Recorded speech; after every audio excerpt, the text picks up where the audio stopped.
Hello everyone and welcome to session 3 of the DevOps course. Today we are going to look into what version control systems are and what are the web servers. With version control systems we are going to look into Subversion and Git and also GitHub, which is a provider of Git services. We will see what are the basic differences in the architecture of these systems. There are multiple examples which would fall in a particular category, but we would be concentrating on Subversion from centralized controlled servers and Git from distributed architecture version control systems. In the web servers, today we are going to look into what Apache server is, how it works, the basic architecture of it, and why should we be using it. Another example would be from Nginx, and we will compare it with Apache and figure out why Nginx is more faster and the use cases where Nginx really shines more than Apache. So that's today's agenda. Before starting with today's class, I would like to know if you have practiced anything at home, and if you have any queries and doubts, please feel free to ask anything. Type in your chat boxes or unmute yourself. We can have a short discussion. People who are new to Linux, um, we are willing to slow down the things if you're not getting it right away, because initially it would take time. Once you have got hands-on on spinning up the machines and firing the commands on it, we can take up the pace. Is everyone ready with the virtual machine setup? Yes. Ashish, yesterday in the zone file we have given like dns.example.com and one more is node1.example.com. Correct. What is like node1.example.com? Like, is it the like second name to resolve like second website name, like domain name? Yeah, that's a different, not domain name, that's a different machine name all in itself. So machine name is the machine's host name would be node 1, whereas Okay, the domain name that you are using in your network is example.com. So the fully qualified domain name that resolves to that machine would be node1.example.com. okay. But we don't have that node1 dot. You just said, is it like Yeah, example? it doesn't matter Okay, because DNS, I wanted to show you that DNS doesn't worry about whether that IP address exists on your network or not. It would just do its job. Any URL that comes with node 1 on it, it would resolve to that particular IP address. That's it. okay. Means the same DNS server. It comes to that. No, no, not the same DNS server. It would just resolve it. That means whenever I try to connect to that machine, maybe I Okay. type in ping node1.example.com. So ping doesn't know where that machine is. What ping would do is Okay. ping would first connect to the DNS, and from DNS doesn't have to do whether the machine exists or not. What it would do is, Okay. okay, I've got a record and this is the IP address where you should be connecting. So it would send back the IP address to the ping. Then ping says, okay, now I got the IP address, I will try to connect to that machine. Now when ping tries to connect to that box, the machine does not exist. So it says no route found to host.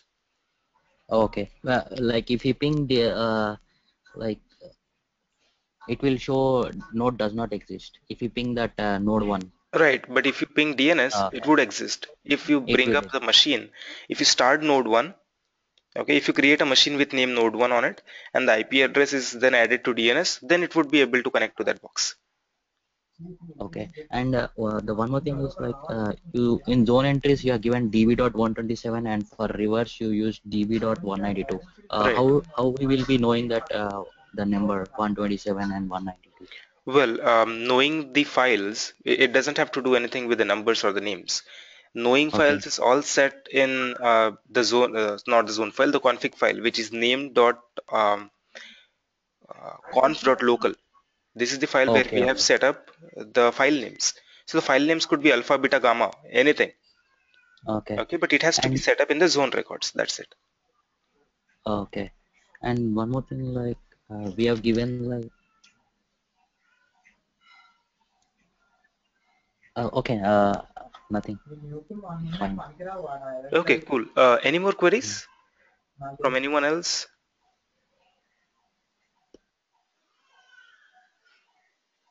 All right, so let's begin. Today is the day of version control. I would be bringing up my machines to start up with that. While we have the machine still spinning up, we would be covering the theory part of it. So I need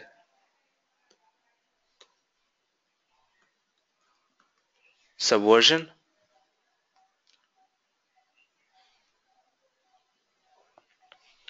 So talking of subversion first, subversion belongs to the client server kind of architecture, which is a centralized server.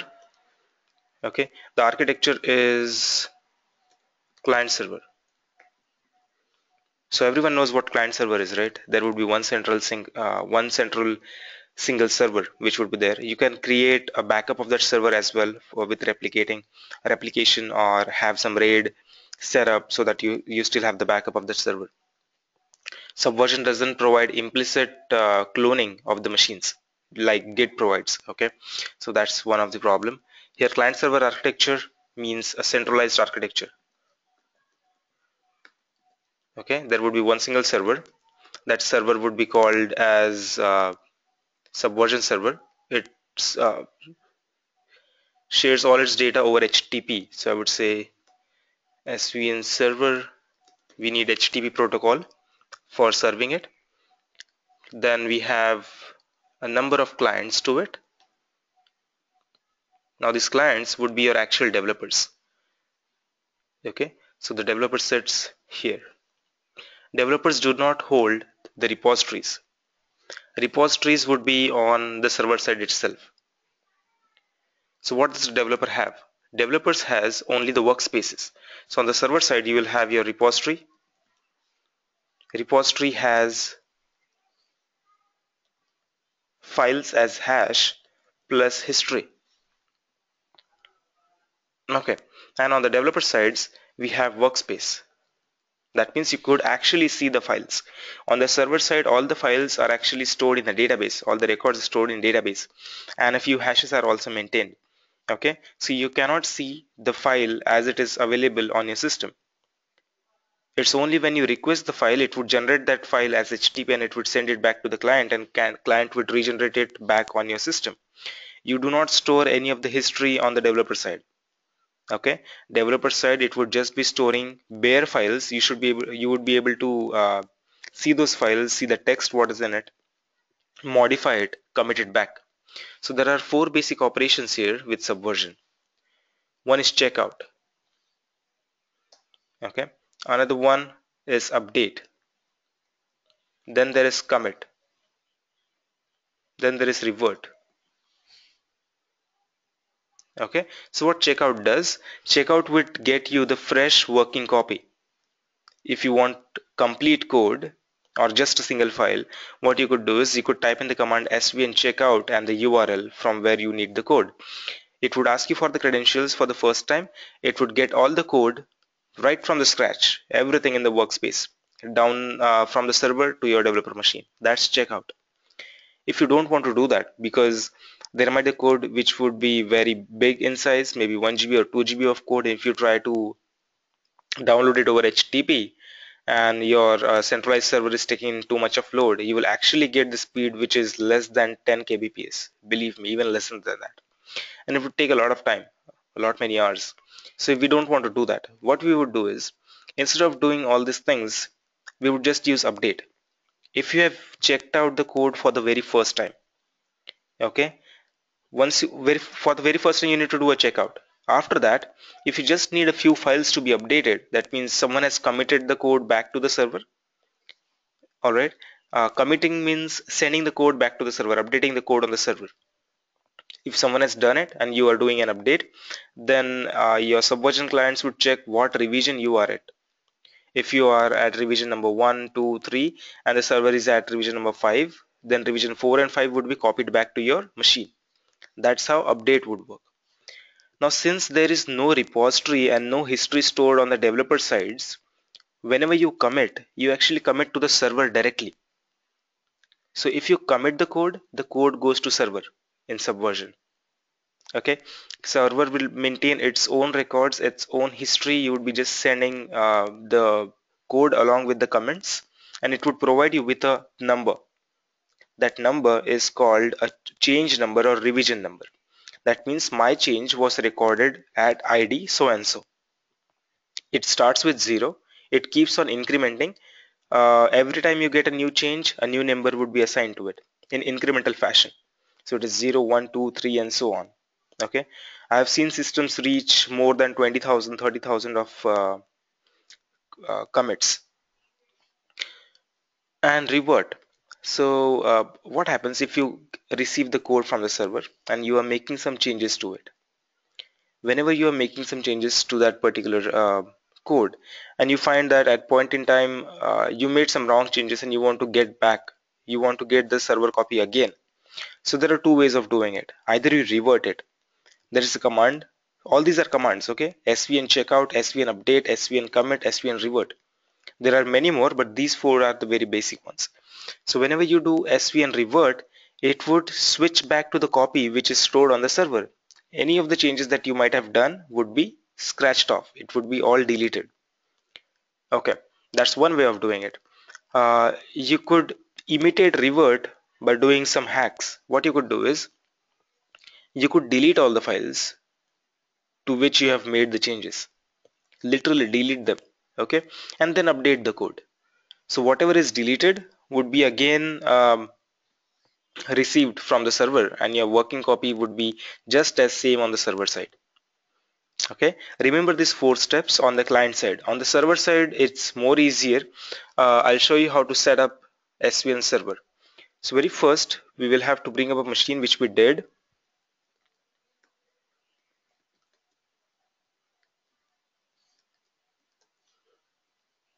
And the next thing I need is a client machine. So why do I need a client and a server? Because I want to connect and show you the operations on svn. So very first, let's do subversion up. I have shown you I also need DHCP server up, so I would be manually starting it on my machine. If you are using the DHCP which is provided by VirtualBox, you don't need to start the box. I need another machine, so I would be cloning. I need a client box which I would be using as a generic developer machine for myself.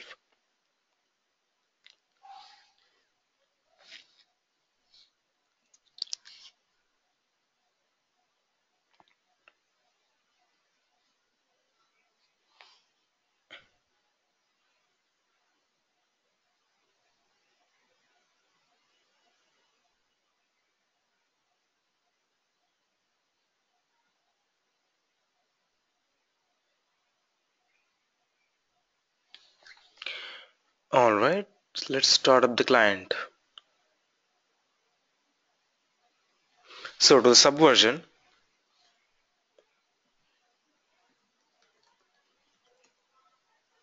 I'm getting the admin, now I'm root. So root is the admin on Linux. If you want to set up the packages, now this time there are a lot many packages to install. The primary packages are Subversion and Apache. To connect them together, I would be installing another package which is libapache2svn. On CentOS boxes, it would be mod svn.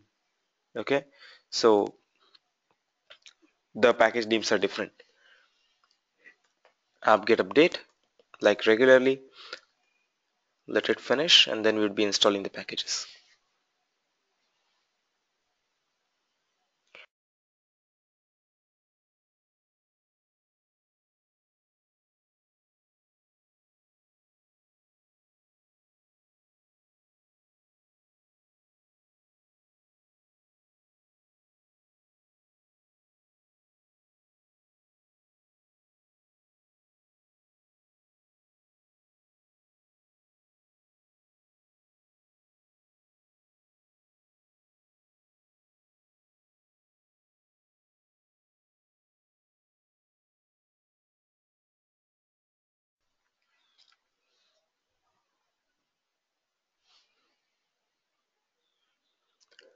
Okay. Meanwhile, I'll also clone another box which I would be using as git. So I say git next and clone. Okay, so we have updated the source code listings. Next is installing the package apt-get install. and the package name is Subversion. On server side as well as on the client side, the package would be same.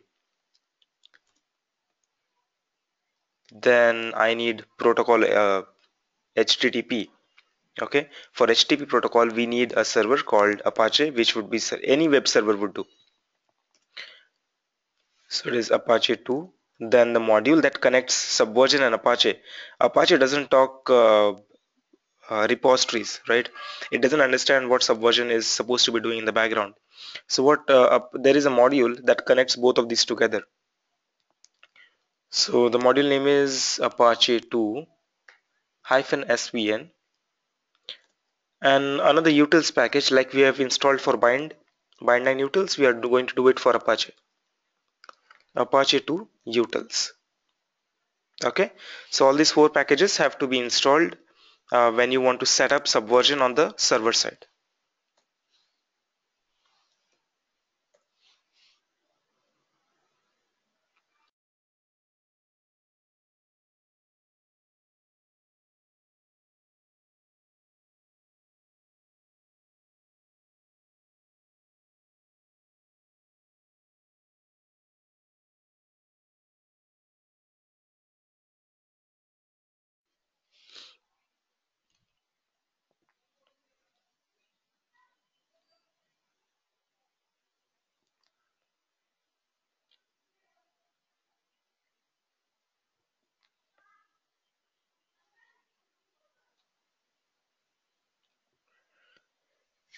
Almost there.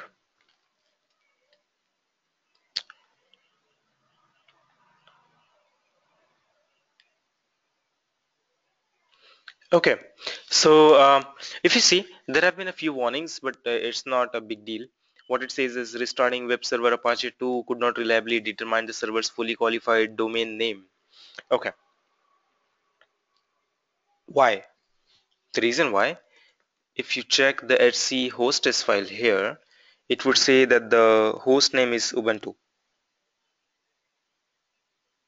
Okay, so we need to very specifically change it when we set the entries up in the DNS. We'll do it shortly. It's not a big deal. Okay, not a problem at all. You can type in curl localhost. Curl is the command that would act as an inline browser for you. uh, the only drawback is you wouldn't be able to see nice graphics. You'd be able to see the responses that you are getting back from the web server. All right, so it at least means that the web server is working. What's next? We are going to set up the repository. Okay, so this time we are going to create a repository for the developers to use, and the repository name in my case would be test repo. You could name it anything as you like. So for creating a repository, I need a location where I would be creating it. So create a folder, mkdir hyphen p is create all the parent folders as well if they do not exist. Okay, so I'm creating a repository called repos at slash svn slash repos. So the root, that means the C drive of your Linux machines, is actually starting with a slash. If you miss the slash, it would be created in the current folder. Absolute paths always start with a slash in Linux. If you miss that absolute path, it would be created relatively to this particular folder. If you check the folder currently, there is nothing in here like svn and repos. Go back to the root, there would be one called svn. If you check the first line, last third entry, it's svn tmp var. All right, so we have svn created, we have repos inside of it. What's next? Next is to create a repository there. For creating a repository, the command is svn admin. Svn admin is a command that installs anywhere you install the Subversion package. Either it would be on client side or server side, but on client side we use very specific commands which are not related to the repository. Although you could create the repository there, but generally in companies you don't allow creating repositories on the developer machines. If you want to play along with it along with your friends, it's okay, but authenticated repositories would be kept at central locations. Now svn admin, the command is svn admin create repository at the path that you have already created, and the repository name is test repo. Hit enter. There would be the repository created. Let's see. It's at svn repos. Is there a folder created? Yes. What's there inside that folder? The folder would be having its own structure for storing all the repository data. Okay, on the client side, you will not be able to see these folders. So there would be databases, there would be hooks, there would be some locks, configurations, the hash files, whatever they are kept. Okay. Talking of hooks, hooks are actually the scripts, the four actions that I've told you: checkout, commit, revert, update. Hooks are the scripts that would be executed whenever these actions happen. So hooks would be executed before it, before the commit, after the commit, before the locking, after the locking. Let me show you how it looks. Currently, there is none of the hooks which is present. If you want to add a hook here, so the templates which are provided for you, they are the different kind of hooks which would be created. So you could create a hook after commit, which is post commit. You could create a hook after unlock, whenever it unlocks the directory. Okay, you could create a hook in pre-commit mode. Generally we add pre-commit and post-commit hooks. That means, so before committing, before the code actually gets saved in the repository, and after committing means after the code gets saved on the repository side. If you want to have any of the actions, you would be simply adding a bash script here. We'll learn more about bash, but for now, with the name of the template without an extension, remember that. Okay, and we could just add a hook which says, very first I need a shebang line. I'll talk of this in details when we get to bash. But for now, I'm just creating a script that would echo me hello world and exit with a error code of 1.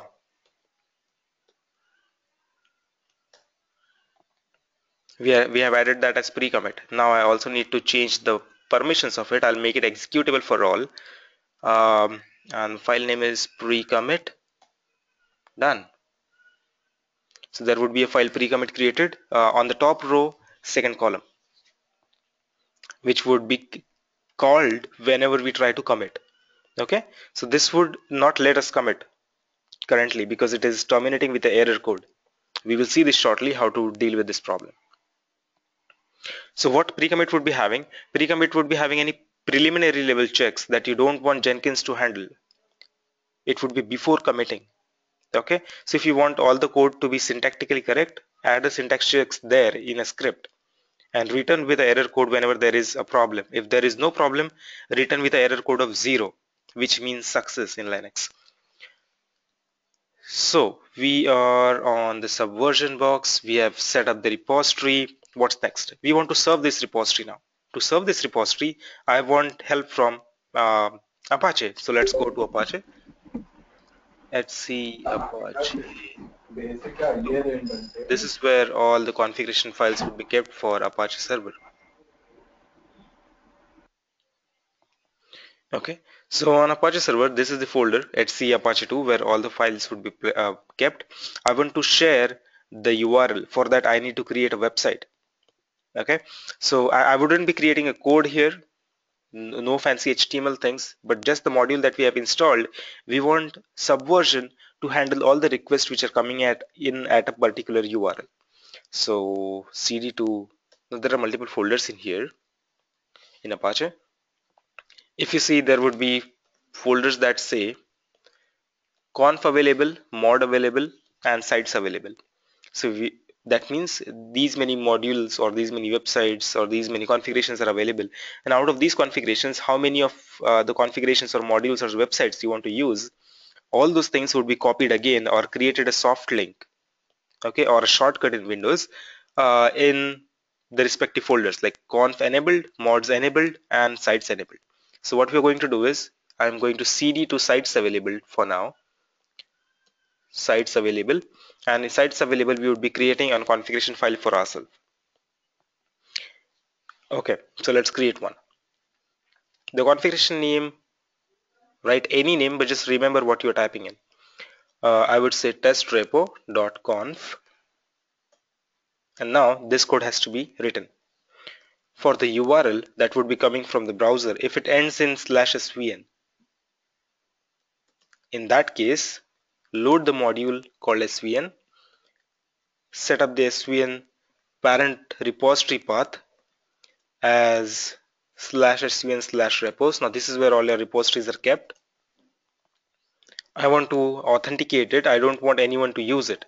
So I'd be setting up basic authentication. You could also set up LDAP authentication if you have in your organization. Okay. Auth name would be my central subversion.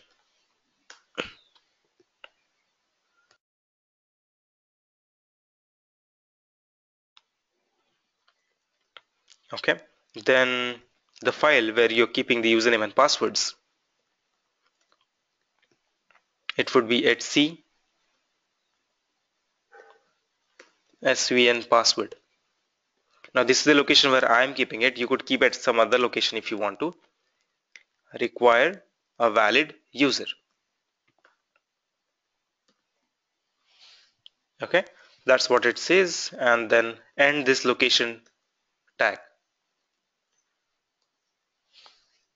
This is the generic syntax in Apache for receiving the site entries, the site configuration. That's all.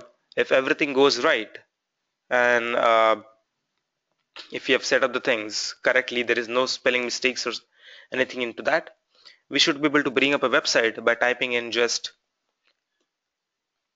a2en site, which is Apache to enable site testrepo.conf. Now this is the configuration that we have created. What it would do is it would simply create a soft link in sites enabled. Okay, you could do that manually as well if you don't want to use this command. And this command would be available only if you install Apache 2 utils. Okay, what's next? It says do service Apache reload. For this to implement, okay, I'll do it. Service Apache 2 reload. Okay, how do I see my repository? To see the repository, very first I need to authenticate myself. For authenticating myself, I need to generate the HCSVN password file, which still haven't been created. For creating that file, I would be using the command htpassword. It is not word, W-O-R-D, it's W-D. htpassword, clean, -c is clean, m is modify. If the file does not exist, it would create it and delete all the contents of that file. Now the user one that I want to create, that's my name, and the password that I want to use, that's it. It would store that entry inside the file.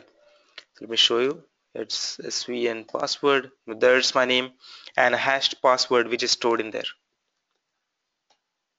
Okay, what's next? If I want to add another user, now this time I wouldn't be cleaning that file, otherwise all the entries would be lost. So I'll just modify it and I would add another user. So I would say Jenkins, and the password for that user,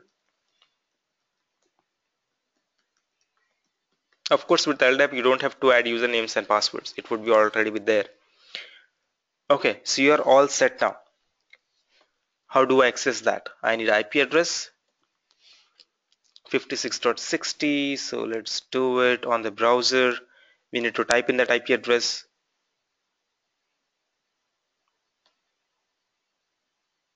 Okay, it's 192.168.56.60, and what was the URL? /svn, and the repository name test repo. Asking for authentication, at least there is some response, that means it's working. My username, my password, hit enter, and it says that the test repo is the repository name and the current revision is 0. That means the repository is blank. No one has committed any code to it. Let's add some code. To add a code, I need to get the client machine, which is my developer's machine.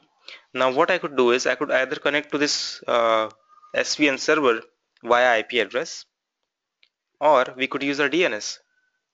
even better.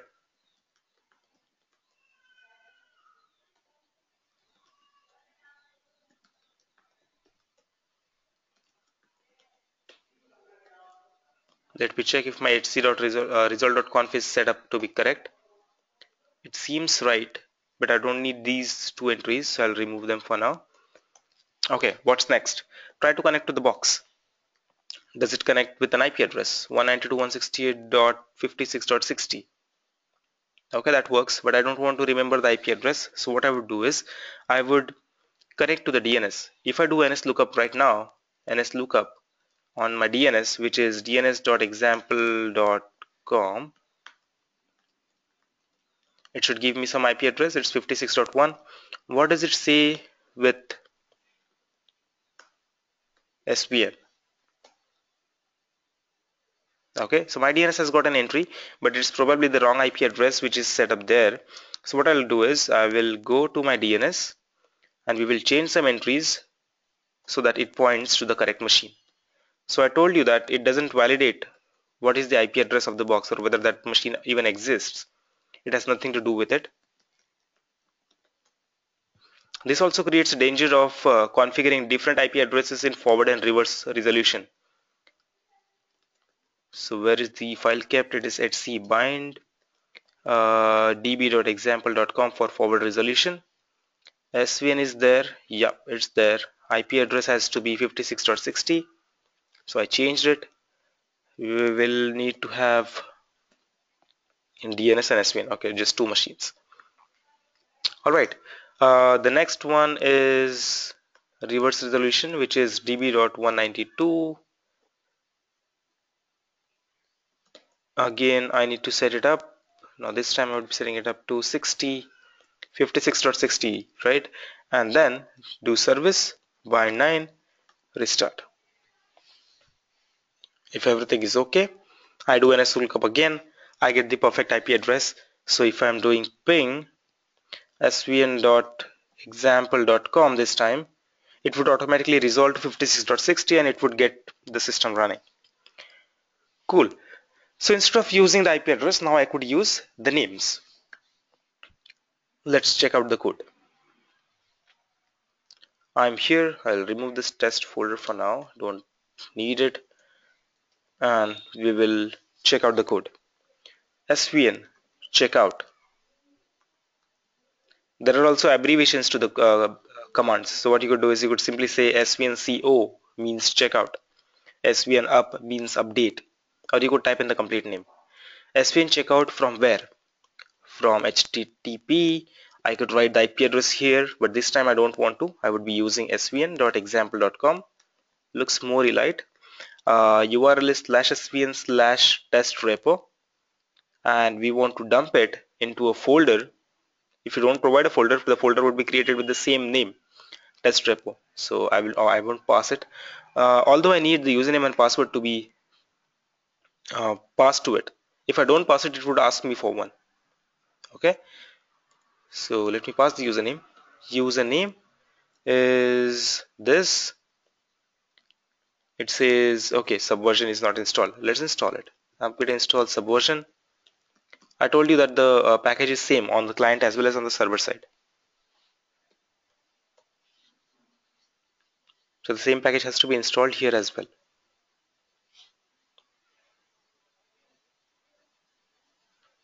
Although I missed one thing, I didn't update the source listings. So if anything goes wrong, it would be because of that. If it doesn't, awesome.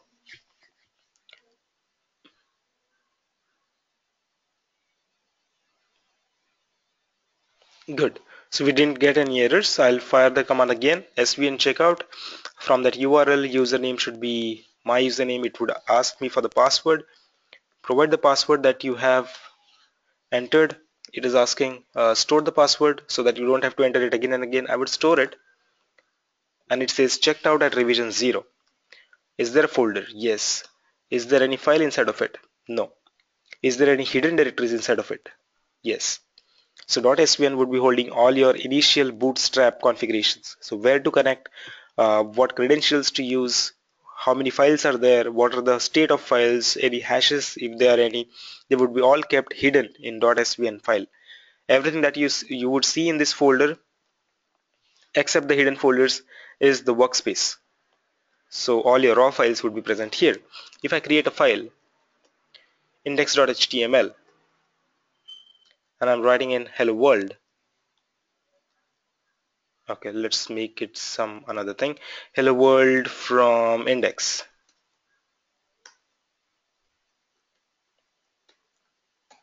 save. How do I commit it back?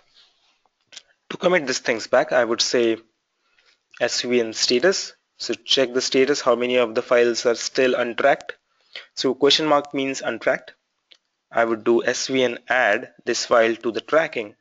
So now if you say svn status, it would say that it is added to tracking, and a means add. How do I commit it back? So to commit, I would just say svn commit, provide the message -m, provide the message that you want to add to that particular commit. I would say it is my initial commit. Okay, and then I'll commit it back. It says blah blah blah, permission denied, something is wrong on the server side. uh, that rhymed, right? So on the subversion server, there's something wrong that we have done. Actually, it's not wrong, it's a step that we have missed. So generally in Linux, whenever you get permission denied kind of things, it means that the user that is executing the process is not able to access that particular file or folder. That's because if you hit LL, it would show you the permissions on the left hand side. D means directory, L means pipe, uh, or a link, hyphen means a general file, and it would say RWX, read write execute permissions for owner, group, and others. So in our case, it says permission denied to write to that particular folder. Let's look at the error again. It says can't open the file /svn /repo /test repo. That means this directory, Apache is not able to write to it. So how to fix it? In order to fix it, very first get that directory up. Okay, so you'd be going back to the subversion machine, and I would be changing the ownership so that Apache is able to write to it. The Apache user is www-data on Ubuntu. If you are on CentOS machines, it would be Apache. Changing the ownership or permissions, chown, not permissions, I'm specifically changing the ownership. Okay, so the owner of that directory would be the www-data user. Change the ownership recursively of all files and folders into it, and give it to the user named www-data and a group named www-data, and which ones? The path should be svn repos. Hit enter. All the folder ownerships are changed. Earlier it was root. So let me show it to you. If you go here and check, now other ones are root, but only the repos is www-data. So now Apache would be able to write to it. Okay, let's try again. svn commit -m initial commit goes there. Awesome. But what's the problem? The problem says that your pre-commit hook is not allowing you to commit. That's what I did, right? We created a hook on the server side first, and we have returned a code 1 which says exit code is 1 with no output is a problem and you need to fix it. So to fix that, I would say open up that hook which we have created, cd to repos, cd to the repository that we have created, test repos, cd to a folder called hooks. Here we have a file pre-commit which says echo hello world. Okay, if you want to see that hello world, in that case you will have to redirect it to um, address of 2. I'll come to that when we learn bash. One is actually standard output and two is standard error. So anything that is echoed as standard error would be visible on the client side. Let's try it out once and then we will fix it, because we need at least hello world to be get that we get back hello world. Now we have received hello world, if you see here, right? In earlier case we haven't. So I'll fix this.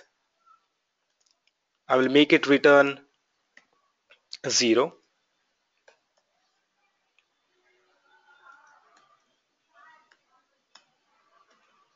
Okay, let's check. It worked, right? It has allowed us to commit. It has added a file index.html. So the change has been added, new change ID is provided to it, and it's a revision number. First change, first revision. If you check svn info, it would give you the revision of current repository. So you would want to update your workspace with that server repository, right? So what you'd be doing is current revision is 0 on your workspace. On the server side, it's 1. To update it, svn update or svn up. So it says updating the current folder. It has done no changes to it. It's at revision 1. Okay, svn info again. It's on revision 1. On the browser, revision 0. If I refresh, it would say it's on revision 1, plus it would also list the code which I have committed. Okay, svn log would give me the log of what revision, who committed, when he committed, and what was the message of it. Okay, all right. So that's on the basic side of svn client as well as svn server. We'll jump to the next architecture that we were looking. It's Git, distributed version control system. What's next? We will try to integrate that, not right away with Jenkins. We'll look into some web servers first. Once we finish that in today's class, in tomorrow's class, not tomorrow, on Monday, what we would do is we would integrate all this stuff together with Jenkins. So all your web browsers plus not web browsers, web servers plus the version control system and the client machine, we will do our first level integration with Jenkins. Okay, so we will be setting up the CI part on Monday. So I have this subversion. Let's scrap it off. We don't need it right now. What we need next is a Git. So let's talk a little bit about Git. What Git is. Git is again a version control system that is not centralized, but it's a distributed kind of setup. So Git is distributed. That means the server load is not on the one single machine. Every machine that is connected to Git, let's call it a Git server, which is a remote server, and every developer machine would also be the server in itself. So your repositories actually are on all these three machines.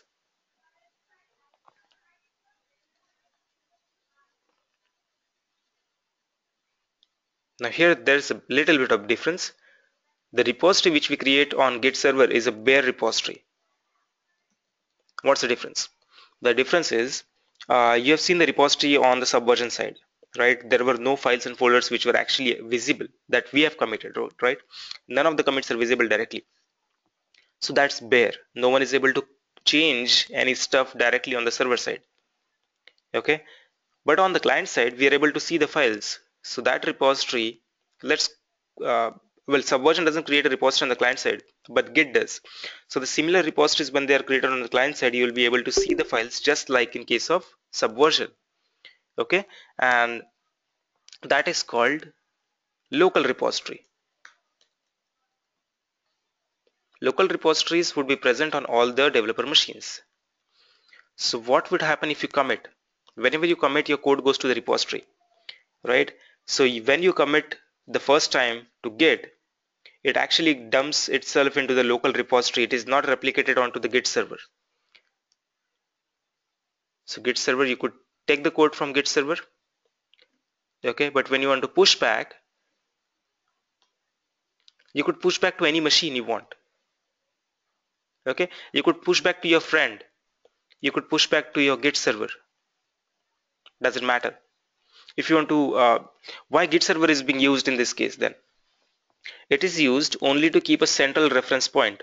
that everyone should be taking the code from, because everyone wants to collaborate with one another.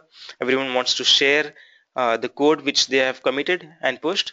So what we do is we use one single server where no one would be working, but they would be using that for sharing purposes. That's the only use of Git server. What if Git server goes down? If you delete that server, if it is corrupted, something happens, something bad happens to it, we will still be able to collaborate. So in that case, I would say, okay, developer 2, you keep your system up for tonight till our Git server comes back, and we would be using your server to collaborate between the developers. Still works. So dev 3 would be pushing the code to dev 2, dev 1 would be pushing the code to dev 2, and anything that comes to developer 2, other peoples would be sharing the code with them. Once the Git server is up and running again, all the developers would start using it. So even if you don't have a backup, you can still regenerate it from the developer machines. Pretty cool, right? And the repositories would be storing not only just your file changes, but also the history of it, the who did what. And it's lighter, it's faster. Why is it faster? It's faster because Git uses communication over SSH. It uses compression. Okay, so the data that is transferred over the network is very less. Since it uses SSH, it is more secure. You need to add security over HTTP for making it more secure. Either you use HTTP or you convert that into HTTPS, whatever you do. Git comes more secure by birth. Okay, we don't have to configure anything on it. Tree-like structure is present. So the changes are stored in a tree as nodes.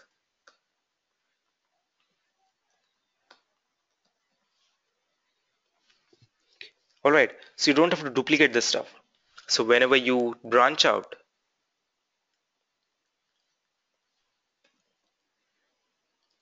branching out would not create replicas.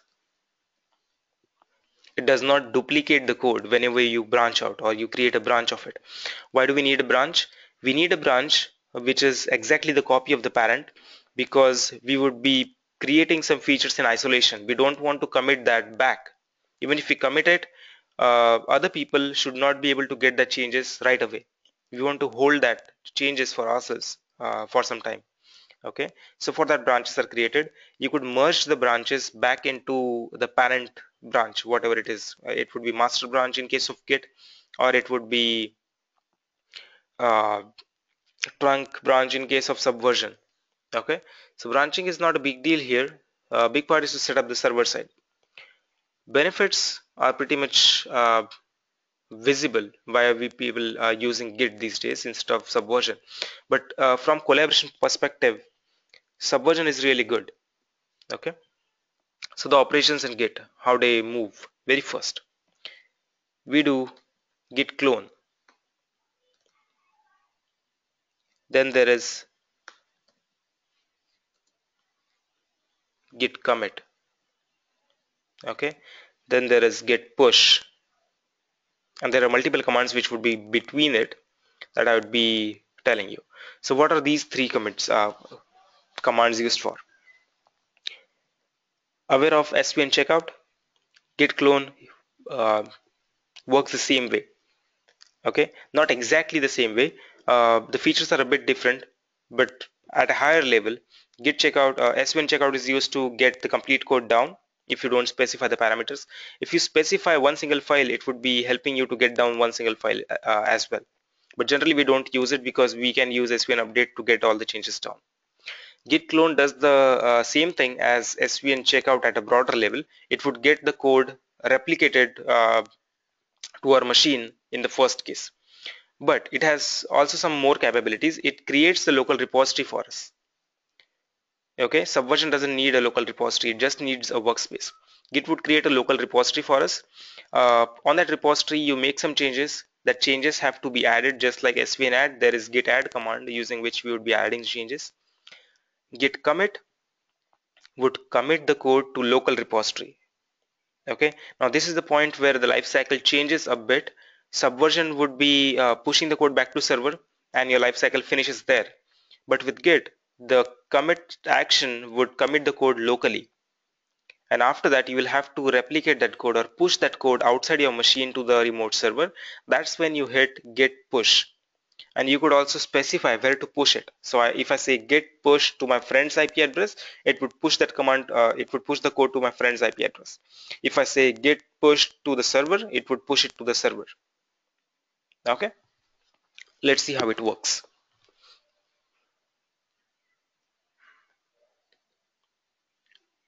So we need a machine to be created. Let me see if I have one. Okay, we have got git. I'll be starting it.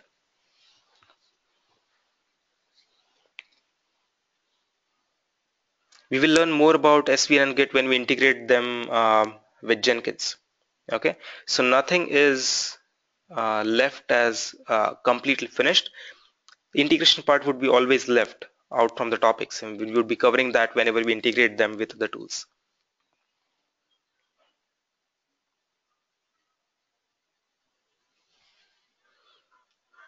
Okay, it's Git box, and we want to make it ready. Okay, to set up Git, it's more easier than Subversion. What we did for Subversion, we needed 4 different packages. We required to create a repository, we required to initialize it, then we required to change the permissions, we were required to attach it with Subversion, attach Subversion with Apache 2 to serve it over HTTP. Then we created the authentication files, right? And after all of these stuff, we were able to get a repository onto the client side. Okay, let's make the things easy with Git. Very first, add a user, add a group. So the command is group add. I would name the group as dev. Then there is command user add. I would be adding the user called get user, but that user should belong to the group dev. Okay, that user should be having the home directory as /home/get user. That user should be having a bash, which is bin bash. I'll talk of this in the bash class. Okay, bash scripting, and it is actually a utility that helps you interface with the kernel. So which utility to use is this one. The shell is bash and the username is get user. All right, so as I read it out, the same is the command. So you don't have to remember the parameters or the command structure, you just need to remember what I'm adding. So like I say or talk of this command, at the same time I would be typing in, so that you could relate it with the stuff that I'm explaining to you. Add the user using the group developer or dev. Provide its home directory to be /home/get user, where all its files and folders would be kept. Provide the shell as bin bash, and the username would be get user. Hit enter. Set up the password for get user. Set it up as per whatever you want, right? So I have set up the password. Now it's time to create the repository. Creating the repository, use the user that you have just created. So I'm a root, so I could jump to any users. So I would say su get user. It would get my console to get user at the rate Ubuntu. That means currently, if I type in who am I, it would tell me that you are get user. You are having all the permissions and rights of get user. You are not root anymore. Okay, create the repository. For creating the repository, we need git to be installed, and git user cannot do that. Let's get back. I would be installing a package called git. Okay, before that, apt-get update. Ampersand is used to combine two commands together. Okay, so I need to install git here, which would be serving as the package and media for running the git servers. So let's wait for it a minute or two. It would finish installing git server.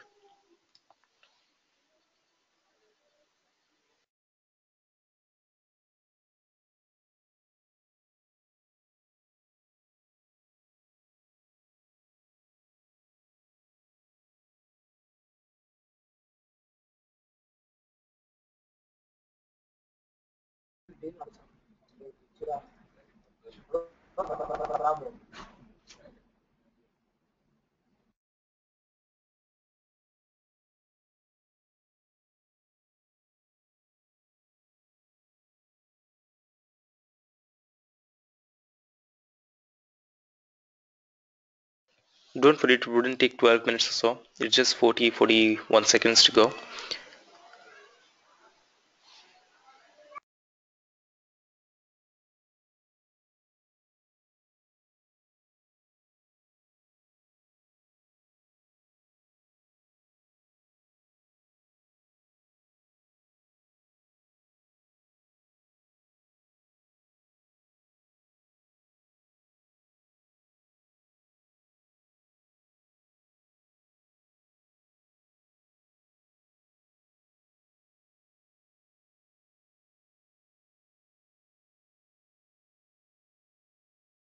Alright, so our packages are installed. What's next? Su git user. I'm a git user right now, and I will be creating a repository. For creating the repository, the command is git bear init. Actually, the command is git init for creating a repository. Okay, but we want to create a bare repository. So I'll show you what the difference is. Very first, create a folder, mkdir, the repository name, let's give it a name project. Extension should be .git, that's mandatory. Says permissions denied because I'm not in my home. Currently, change the path. You should be at Siri. The path should be home git user that we have just created. mkdir project.git. There's a folder project.git created. cd to that project.git folder, and then fire the command git bear init. It's hyphen hyphen bare. Hit enter. So it says it has initialized empty git repository in so and so folder. Okay, you're all done. Set up the git server. It's very easy, right? Create a group, create a user, install the package, use the user that you have just created, and then creating a folder, initializing repository. Done. No integrations, no configuration required. Now in this folder you would see similar folders that were present with Subversion. So there is again a folder called hooks. You would be using it the same way we did for Subversion, and similar hooks are present here as well. So there would be your pre-commit, post commit, pre-update, and all those kind of stuff. How do you create a hook again? Remove dot sample from that file and add in your bash script. Okay, we are done setting up the stuff on the server side. What's the IP address of it? IP address is 56.140, which I would be using in my DNS. So let's change the entry here. We will be adding one more entry. Along with Subversion, I need one more. So I would say git, right? In A is address, IPv4 address 56.140. Okay, save it. Next file is 192 for reverse resolution, and we give it the name 140. In PTR record, the name should be git.example.com. Okay, so generally in your production environments or in your company, you would be using static IP addresses for these machines, any of the machines. Okay, you will not be using any dynamic IP addresses because DNS does not play well with dynamic IP addresses.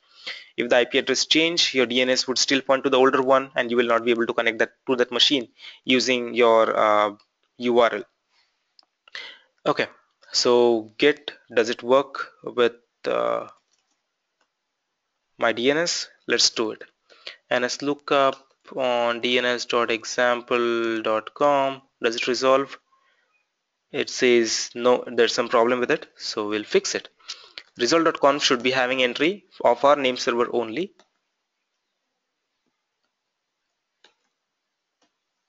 Okay, let me see what user I'm using. I should be root. Change resolve.conf, and I don't need the entries for the other name servers. Let's do nslookup again. nslookup on get.example.com. Can't find get.example.com. Why? Can anyone tell me why we are not able to resolve it? If you're still watching, we have fixed it the last time, right? During subversion. So can someone prompt me out that what's the stuff that I did wrong?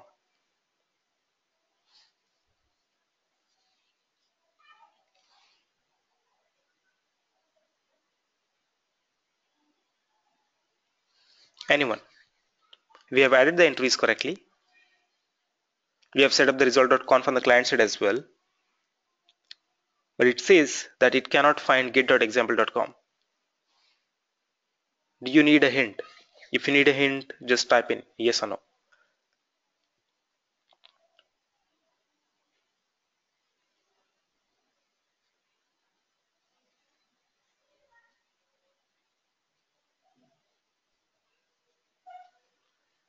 Alright, I'll give you a hint. Okay, let me see what are the responses here.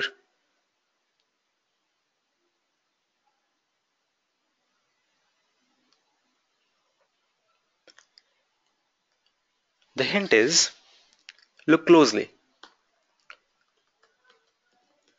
nslookup svn.example.com, it works. That means my client is perfectly fine. I don't have any problem. Even the server is okay. We are able to resolve svn. We are able to resolve DNS. But we are not able to resolve Git. What's the problem? Awesome. Restart network services. So I would be restarting not network, I would be restoring the DNS service.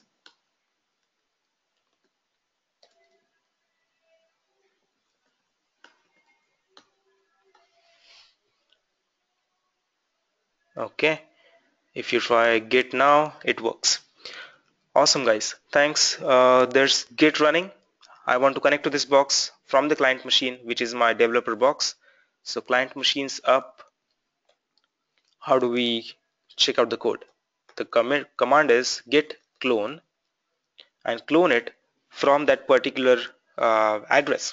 So the syntax is something like this: git user @ use the user which is the admin. Okay, these credentials are very critical and would be shared only the people who are who are trying to integrate the code or who are responsible for the repositories. Not all of the developers would be getting it. Uh, if all of the developers want to commit, in that case your credentials would be typed in by your system admin on your machine. You will not be shared those credentials, or your keys would be copied over. I'll show you both the ways of doing it. So git clone git user @ git.example.com, and what was the repository name? It was project.git. So this is a standard SSH syntax for connecting to a machine. Username @ machine name and colon the path where you want to land. So this is project.git, which is kept at home directory of git user. So it says git clone blah blah blah. Okay, git is not installed. We'll install git. Apt-get install git. Again with the git server as well. The packages on server side as well as the client sides are same.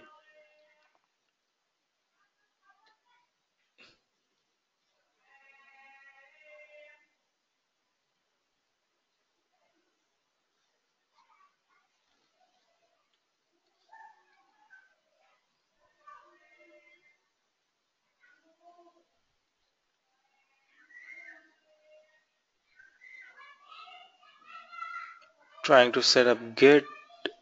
Done. So git is installed. Let's fire the command again. Git clone git user @ git.example.com project.git. So it says, do you want to connect to that box? Yes, I want. It is asking me the password for git. So either I type in the password or I would be setting up the keys. First, let's type in the password. Okay. So it says you appear to have an empty repository. Yes, we know it's empty. So there would be a folder created called project. Now .git is removed. extension is removed now. cd to project, you will not be able to see any of the files and folders except a hidden folder called git, just like in case of Subversion. Okay, but there is a difference.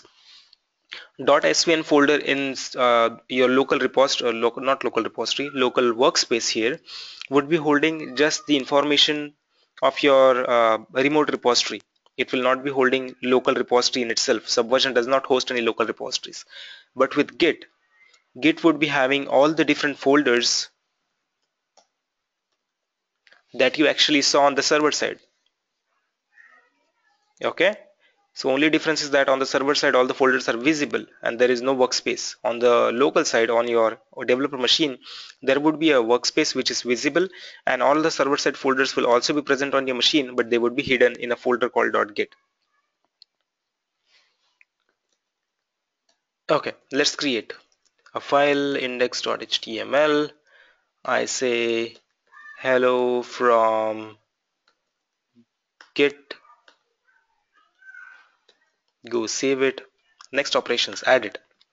Git add, or just to status, you'll get to know how many of the files are present.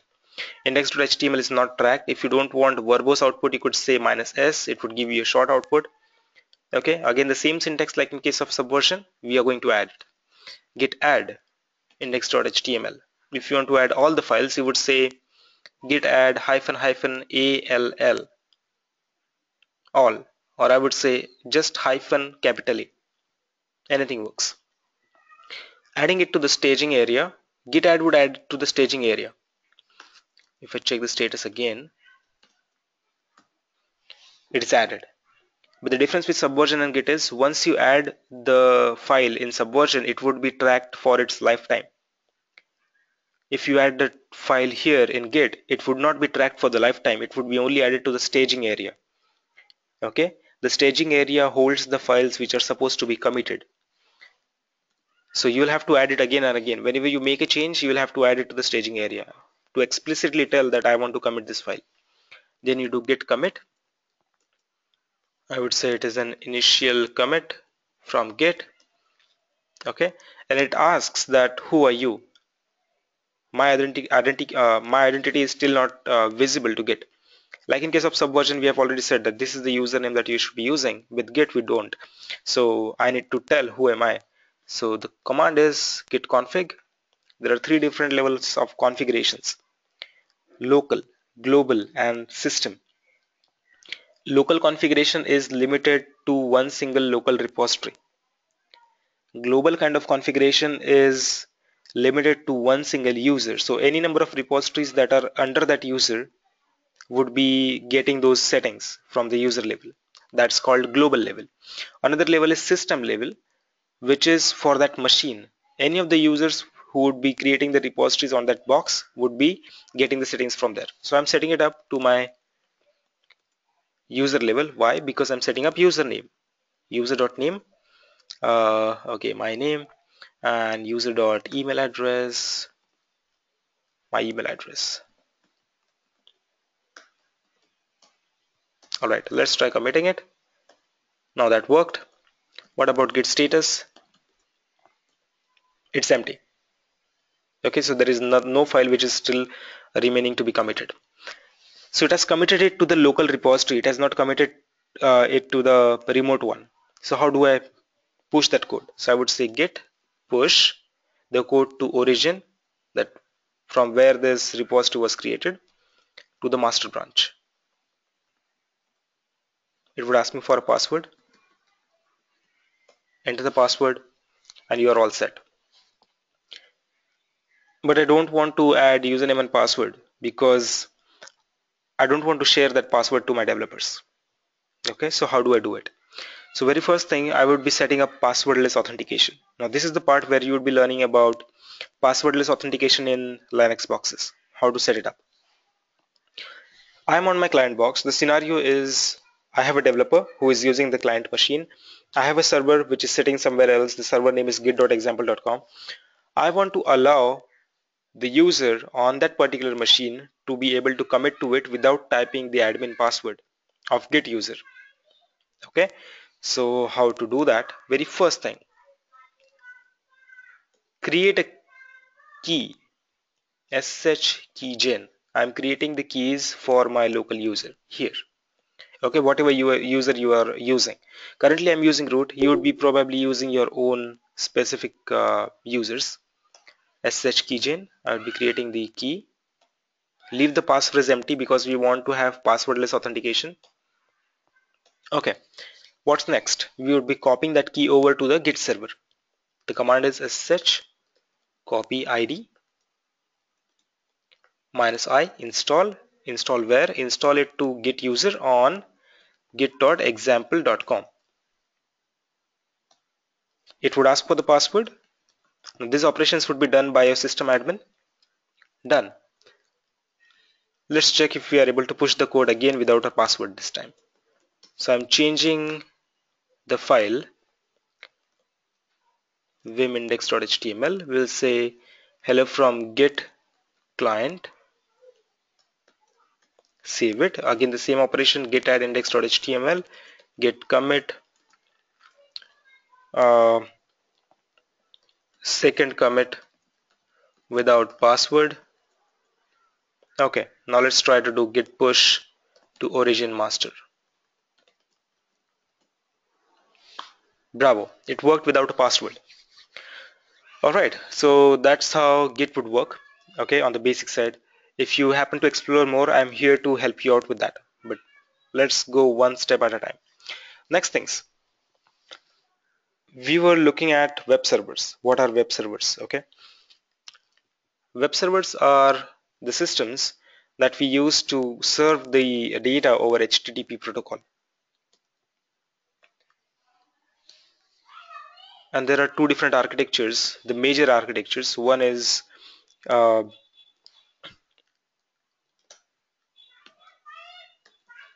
multiple workers or process model. Okay, this is also called synchronous model.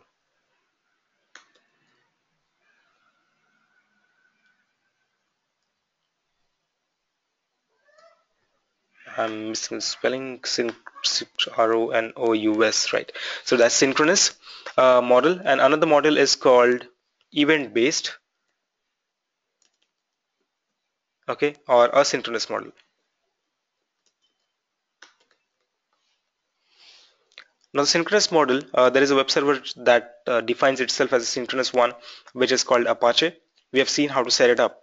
Okay, there are different settings into that, and the default folder where the data is served from, we show it here. It's on our Apache server. Subversion server.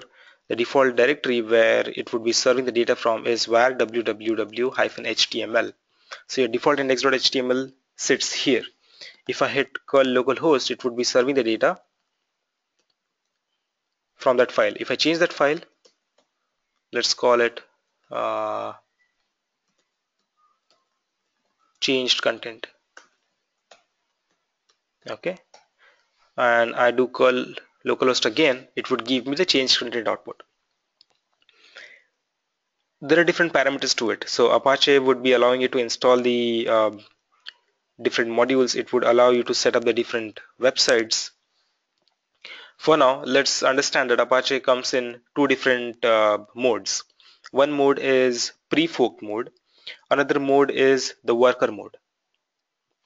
What's the difference? The difference is whenever, okay, let me write it down. In pre-fork mode, and another one is the worker mode. In pre-fork mode, we have processes.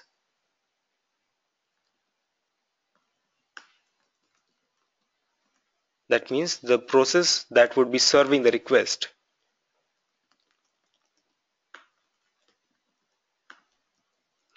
would be already spinning.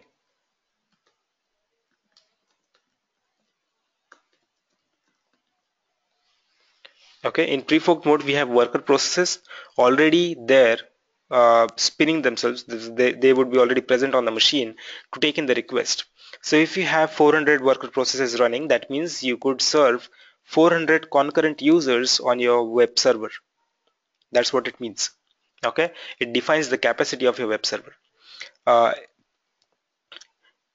it makes sense to first load test your web server so that along with your application, so that you get to know how much amount of RAM and CPU power does the does the worker process take, and according to that you'd be setting up the numbers of worker processes in Apache.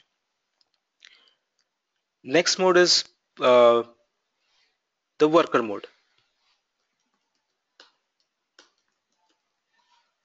Worker modes, we don't have any process running altogether, but whenever a new request comes in, it starts a worker thread. Rather, it's called the process. So Apache wouldn't help you with multi-threading. Okay, it's multi-processing kind of architecture. That's why we call it as synchronous. There are no threads waiting for one another. Whenever a new request would come in, there would be a worker process which is created, and since it is a process, all the memory that other process would be using is now replicated. So every process has its own memory requirement and a footprint. That's the reason why Apache uses more memory than asynchronous based model, as in case of Nginx. Okay, so we are specifically talking of Apache examples here, and in case of Nginx, it's an event based model. Okay, so how does worker mode help? In worker mode, whenever a new request would come in, and there are no processes to serve it, we would be creating a process, although there is a cap on it. So if I say that I should be able to spin up at max 400 processes, that would be considered, and 401st request if it comes in, even if your CPU is not being used that much, even if your RAM is still free, your system would throw out a 502 error. That means service unavailable.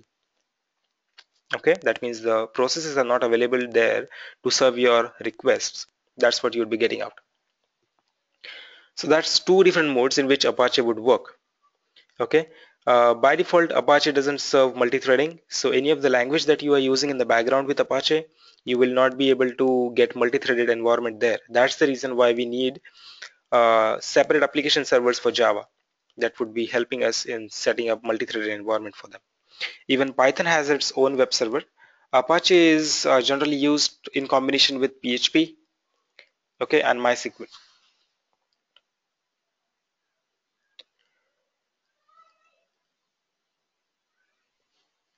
What's about Nginx? What's so special about it?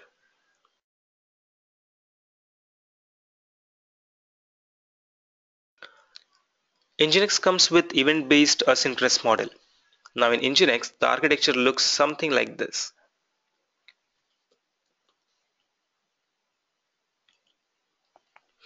We have one single master thread. Master thread would be running multiple worker threads.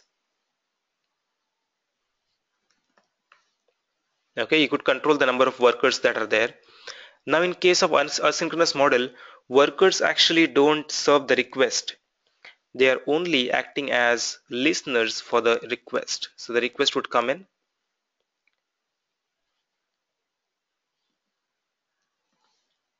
So whenever you are not required to serve the request, you are only handling the request as a middleman.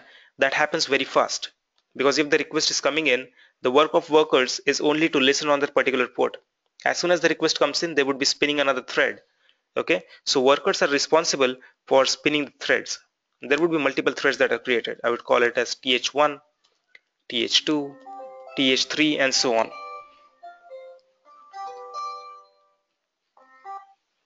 All right, so there would be multiple threads which are created, and these threads would be actually responsible for serving the request, and the threads has to do nothing with where the requests are coming from. The request would be handled by workers.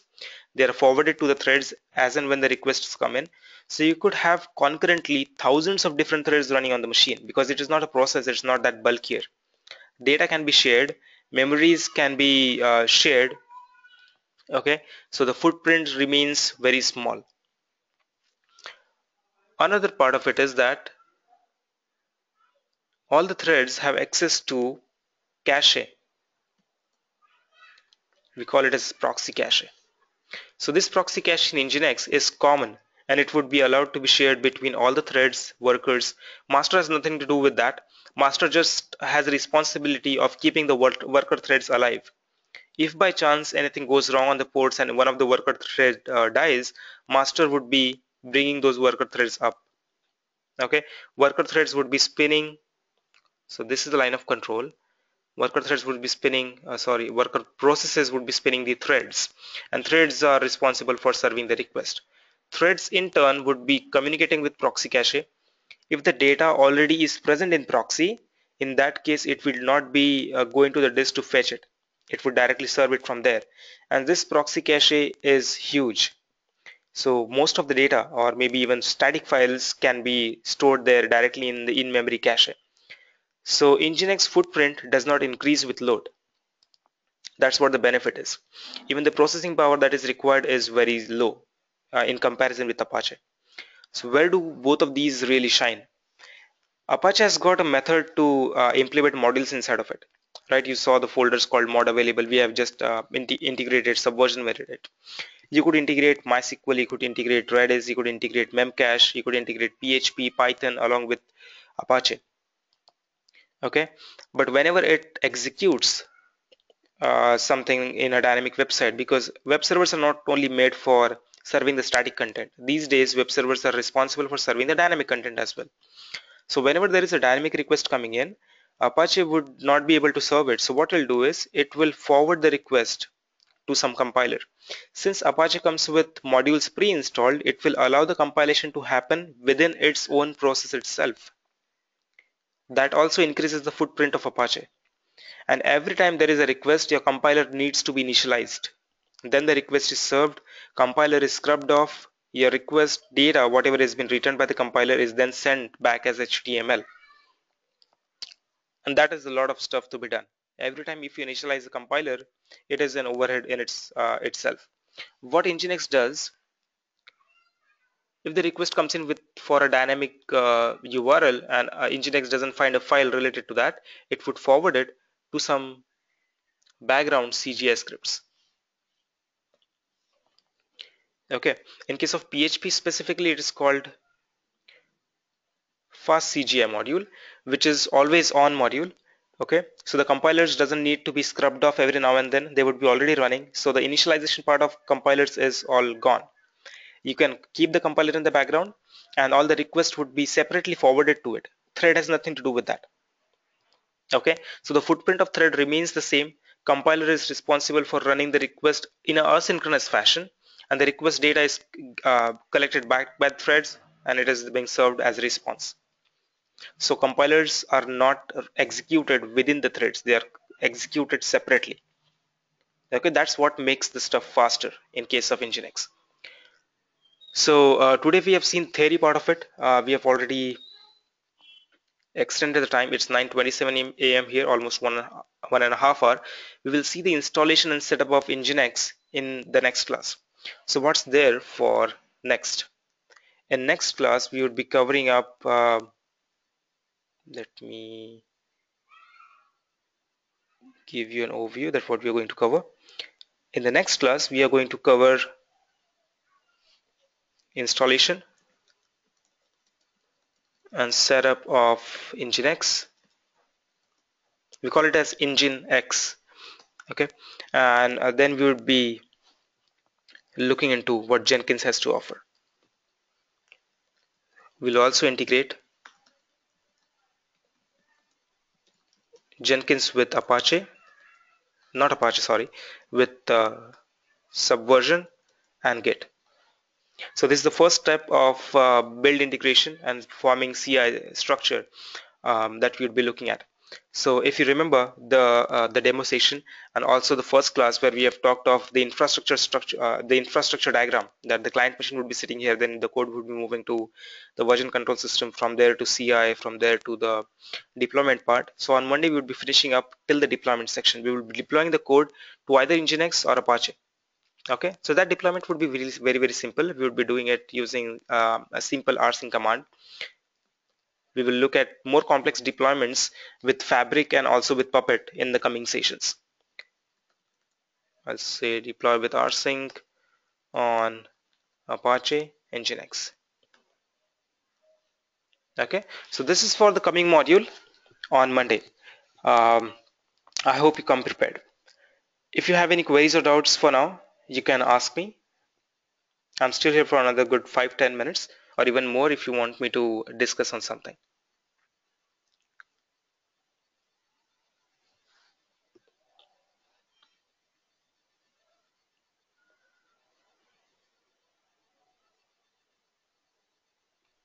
Any doubts? Ashish, actually, I'm new to this. You are a little bit fast. I am not able to understand everything. Okay, it's fine. I'll slow it down. But Yeah, what are the things that you are not able to understand from today's class? means after listening second time, I'm able to understand what you're telling because uh, this is the first time I'm listening to all these topics. So it is, Okay, all yeah, right. So don't worry about it. If you think that you're not able to understand or I'm not repeating it the second time, in that case, okay, just slow me down. Okay. yeah, And okay, what I prefer is that you get through these things first, that whatever I'm telling you, that these are the topics that are going to be covered in the next class. So come prepared with it so okay, that you already know the terms, you already know yeah, the definitions. Then you can only concentrating then you'll be on only concentrating in the depth of it and how do we integrate and use them. Okay, that yeah, comes in easy, and that's easier okay, for me as well. yeah, Okay, so if you come okay, prepared, not only you, I'm talking this to everyone. If you guys come prepared with all the definitions, you already know the terms at least. You don't know the meanings of it, it's okay. I'm here to help yeah, you out with that. Okay, but at yeah, least you should be getting a fair idea during the first explanation itself. yeah, Okay, okay. if there are any doubts that you still have with the course content, of course, feel free to ask. Like, Yeah, Ashish, do you I have have one any doubt. of your Like email ID, or generally if I in have any companies, question there to is mail you? Okay, lots of noise. Well, I'll give a chance to Nagarjun first. Yes, Nagarjun, what are you saying? Yeah, to if I want to ask you doubts, like after the session, then do you have any email ID or call to call you? Yes, Like, you can connect with SRY IT people and mail them. okay, Okay, so they will okay, be forwarding the request to me. okay, sure, All right. okay, thank Um, yes, Murlidhar. yeah, yeah, Ashish. Yeah, yeah, like now you're going with all Ubuntu, no? But in like in real time, like when we are like in MNCs, like they're like complete environment will be Linux, I guess, no? Like main or reason why you're going with Ubuntu for like for Well, training. Ubuntu is Linux. But It is enough a times, flavor of Linux. yeah, when compared to like Linux, it is concerned kind of user friendly. But like thing is like generally, if you go with Linux, that will be like very good, I guess. Like as of my knowledge, I'm saying, Okay, suggesting. Murlidhar, let me make it clear. Uh, Yeah, sure. I'm going with Linux. Ubuntu is just one of the providers of Linux. Okay, so the underlying kernel, the Okay. utilities, the paths are exactly the same. No doubt, The no thing is like single doubt some about it. yeah comment yeah, but comments I think somewhat even the comments are like same. Then that is like my doubt. But the comments we use in Linux are like similar in Ubuntu. Yeah, Ubuntu is Linux. Understand that fact that it's not like Windows, right? Windows is a provider and Yeah, there's their own operating system. Uh, Linux is an open operating system which is developed by the community, and there are different community groups who would be adding their own specific features to that Linux operating system. So Ubuntu is the one of the providers. Then another one is CentOS. Then there okay, will be a Rail provider. Then there is Fedora. Then there is okay, Kali and so on. So these are not operating system. The operating system is the same. The feature list would differ. yeah, yeah, Okay, so we are not concerned about the feature list. We are not specifying that okay, this operating system comes in with these packages pre-installed, so I would be using it. That's your own part if you're looking okay, okay, at it. Okay, but we are concentrating at the core level. So core would be same yeah. for all these operating systems. Only the The flavor is thing is different. like in my yeah, in my doubt is like in my machine like I already have like Linux like I have VMware like with the Linux only. So that's the reason I'm asking like whether I need to go with Linux or like I need to go with like Ubuntu. That's like my doubt. That's it. If you're using Linux, that Linux would be of some specific flavor. Yeah, yeah. So what is the version of it? Who is the provider of that Linux system that you're using? Like just for the practical, like just to make my hands on like to make my practice, just I have installed that. like I've installed in VM, like Red Hat 5.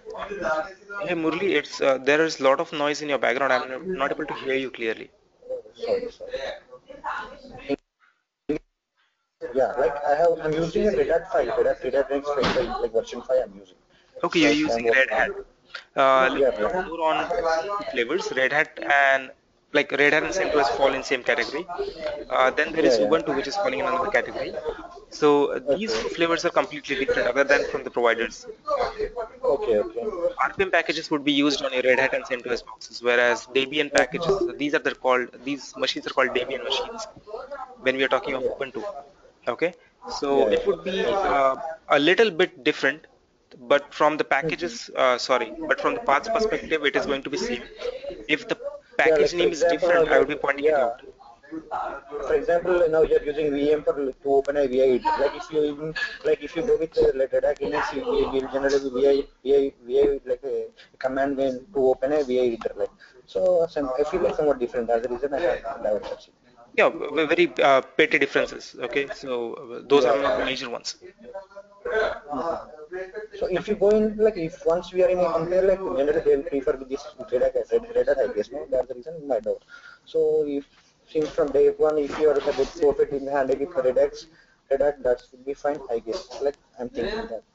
Okay, from the scope perspective, let me talk. Now, these days, all of the people are Yeah. moving towards Ubuntu and not CentOS. But CentOS was a master leader, and Realm Machines, Okay. CentOS, were the master leader of these stuff, the Linux-based systems earlier, back in Okay. maybe Okay. 2 to 3 years back. But these days, Okay. what's happening? People are jumping to Ubuntu just for a reason that they are more lighter, they are more secure. Ubuntu is Okay. moving to the cloud directly. It has got cloud support. Okay, Okay. these are the another Okay. points in my support why I'm using Ubuntu. Okay. Okay. Got it. Got it. Thanks. That's it. My clarification. Yeah, but I would be comparing both these systems whenever it's possible. Like in today's class as Yeah. well, I've compared the stuff which is different between these machines, so that you can get an idea. Mhm. Yeah. Yeah. Okay. All right. That's it. Thanks. Thanks, Ashish. Any more queries or doubts, guys? Anything else that I can help you with? Okay, there's a query here from Dimak that course materials that you need for reference. Okay, so I would be forwarding a few course materials or the URLs where you can get started. So these URLs would be for the basic setup that you will be doing. I don't want you guys to bang your head against the full what it's called complete reference, okay, the documentation of the stuff. Instead of that, I would be providing you with the URLs through which you could set up the stuff all by yourself so that you don't have to remember the commands that I'm firing. All right. So I'll send it across maybe in a few minutes. You'd be getting it along with the recordings for today. Any more queries that I can help you with, guys? Ashish, the recording that you sent yesterday, we are not able to download that. The recording, as in yesterday's class, which was served, which was shared on Google Docs, Yes, Google Drive. Okay. that. All right. So if there's some permission issue, I'll look into it and fix it. And I was planning to practice all these sessions that were covered till date over the Uh-huh. weekend. And can we have a quick queries session kind of thing on Monday? First 20 minutes or something. So I don't mind. Actually, there is a query session every day before of the class. That's when I ask if you have any doubts or queries. Okay, so you can bring your own questions on Monday itself, and we can take it over. No doubt. great. Thanks. All right. So thank you, friends, for being with me today. Um, I'll wind up for today's class. We'll meet again on Monday. Meanwhile, today you'll be getting your recordings as well as the problems with the permissioning of the recording downloading would be fixed. You'll also get some URLs or code materials from me. All right. Have a great weekend Yeah. ahead. Yeah. Yeah. Thanks. Thanks. Bye. Bye. You're welcome. You too, Ashish. Thank you.